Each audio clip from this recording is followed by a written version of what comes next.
Okay, bear with me on this one. Imagine that you're doing your household budget and you find out that for the last 3 months, the bank has been sending you the statements of another person. What would you do? Any sane person would contact the bank, ask for the correct statements, then you'd rethink the decisions that you've made in the last 3 months.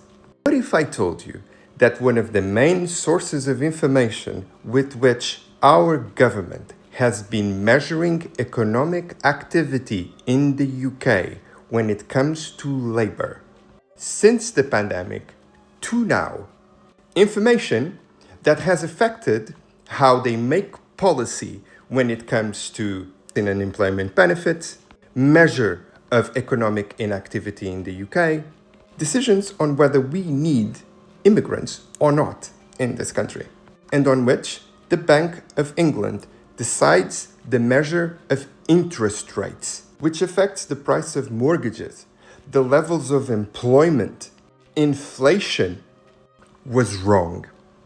Because the Office of National Statistics that produces this data, that is the basis of all of this analysis that results in policy, has said that it hasn't been able to produce an accurate report on this since at least 2019.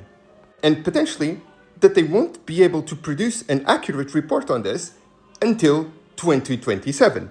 That doesn't mean that the government is not trying to triangulate data from other sources to be able to get a more accurate information.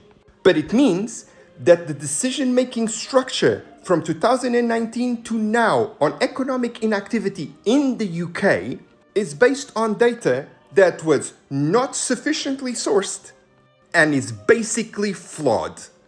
So when conservative governments and now Labour governments had slogans saying that they were going to help British people make work pay, they're actually working on vibes. But coming to the example at the beginning, if you had that information now in your hands that stated that the data in which you made your policy decisions when it comes to your household was incorrect, you'd potentially change your course or at least pause. Go ask Liz Kendall, our Minister of Work and Pensions, what she intends to do with this information.